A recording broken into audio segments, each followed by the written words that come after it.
പറ്റിച്ച്, നല്ല വൃത്തിക്ക് പറ്റിച്ച്. ഈ കാണുന്ന മാറ്റ 600 രൂപയ്ക്ക് ഞാൻ വാങ്ങിച്ചെന്ന് പറഞ്ഞാൽ നിങ്ങൾ വിശ്വസിക്കുമോ? വിശ്വസിച്ചേ പറ്റൂ ഗൈസ്, ഞാൻ വാങ്ങിച്ച്. രാവിലെ എഴുന്നേൽക്കുമ്പോൾ കാണുന്നത് മാറ്റുണ്ട് കട്ടനുണ്ടെന്ന് പറഞ്ഞു വരുന്ന ടീംസിനെയാണ്.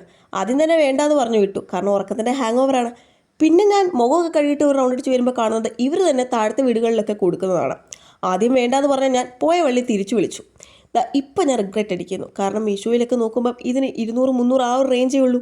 കാരണം ഞാൻ 600 രൂപയ്ക്കാണ് വാങ്ങിച്ചത്.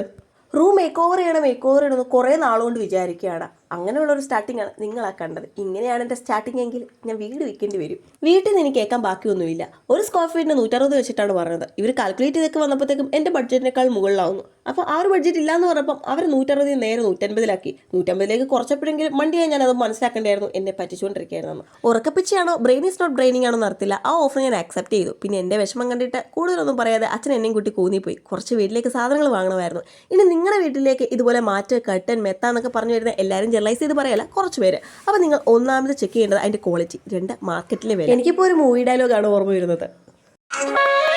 നമ്മൾ അനുവദിച്ചാലല്ലാതെ മറ്റൊരാൾക്ക് നമ്മളെ ചതിക്കാൻ കഴിയില്ലെന്ന് എവിടെയോ വായിച്ചത് ഓർമ്മയുണ്ട്. തെറ്റെന്റെയാണ്.